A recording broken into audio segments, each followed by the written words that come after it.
When it comes to hack-and-slash action arcade games, especially ones featuring ninjas, it doesn't get much better than Sega Shinobi. Originally released in arcades in 1987, Shinobi was a whopping success in Japan, and then in America a year later. There were plenty of other horizontal scrolling action games in this period that were built on the simple premise of hacking and slashing stage to stage, but few games felt as good to play at the time, and even fewer featured ninjas. The late 80s and early 90s were obsessed with ninjas. Main character Joe Musashi was easy to control, he moved quickly, he could articulate and bend down or jump and super jump. The arcade original was praised for its clean graphics and large sprites. A few reviews of the day referred to it as a premier martial arts simulation. Due to that popularity, Shinobi was ported to just about every console under the sun. The usual 8-bit home computer suspects got some Shinobi, the PC Engine got some Shinobi, and North American home console mainstays like the Sega Master System and of course our beloved NES got some Shinobi. That's right, a Sega-developed game was published by an Atari subsidiary, Tengen, to be bought for and played on the Nintendo Entertainment System.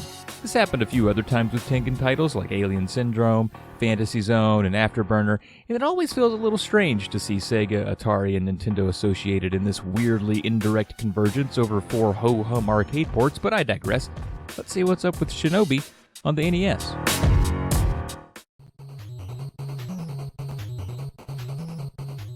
Shinobi wastes no time in getting you going. There's no cutscene or narrative exposition. You're immediately shown a start screen with a creepy ninja scowling at you unblinkingly. Mash start to escape the clutches of his murderous glare. You start out in what appears to be some warehouse district with the understanding that everyone you come in contact with is out to kill you, except for the occasional tied-up child you find who you'll need to rescue. Again, you're Joe Musashi, and you have kids to save.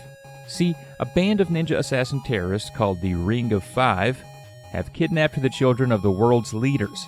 And while that would require an unfathomable degree of organized sophistication, their henchmen have not done a great job of keeping the hostages protected from our guy Joe.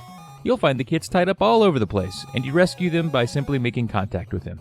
There's a memo between each level that has something written on it, but it's never clear what it is. Richard, indigestible, sour, Richard? You start with 3 lives, and that's all you get. No continues here. But you can gain extra lives for every 100,000 points, so it's important to kill all the bad guys and save all the children. The game is broken into 3 different repeating sections. The first is the side-scrolling bits you've seen so far. Here Joe can crouch, jump, and by holding up and jumping, Joe can really get some air. While Joe is responsive for the most part, the jump can feel pretty awkward. Richard, indigestible, sour, Richard. You can't move once you're in the air, so if you want to jump left or right, you have to be deliberate. You also can't super jump anywhere but straight up. You start out armed with ninja stars or shurikens, and thankfully all the weapons in this game have infinite ammo. Most enemies at the beginning of the game take just 1 hit, and despite many enemies shooting back at you with guns, the bullets are slow enough to dodge, and all of them are duckable. These sections are pretty simple, all said. There's only a few sections toward the end where platforming can go terribly. The rest of the time you're just moving left to right, taking out 1 enemy at a time. That's the pro tip for this one, just take your time. You might want to zip around like a ninja, but Joe's MO is to be deliberate and methodical. After most sections, you'll be taken to a first-person perspective where ninjas leap from distant platforms and towards you. This is a bonus stage, so failure doesn't really matter, and while it's not that hard, it can occasionally be frustrating to get all the ninjas before they get you. The perspective is also whack, so it looks like a bunch of furious garden gnomes attacking you in a cafeteria. If you succeed in killing the ninjas, you are given a random power-up in the form of ninja magic to use in the side-scrolling sections. Richter, sour, Ricker. Your shurikens can also be upgraded to a throwing knife and even a pistol as you rescue more and more hostages. Taking a death reverts you back to the shuriken though, so watch out. It's worth noting some of the irritations from the occasional health drain traps you can run into for the few enemies who actually walk towards you and don't stop until you die. Ninja magic can be useful, but really, the side-scrolling sections are generally pretty easy, so you may just forget them like I did. Most of the power-ups are screen clears, like a lightning bolt that wipes out the enemies, or another that freezes everyone on the screen. There's one that lets you fly through the stage like a ghost, and it rules, but you miss out on kill point opportunities if you do it.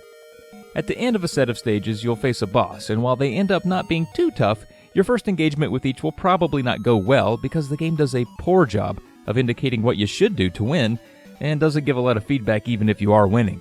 For example, I think you're supposed to hit this guy in the face while he burps grapefruit at you, but hitting him in the face or legs or arms appears no different to the player.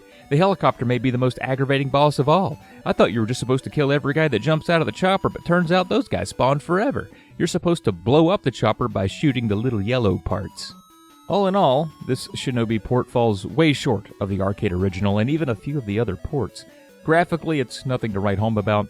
It uses a limited color palette, the animations are basic, and the environs are varied but uninteresting. Richard.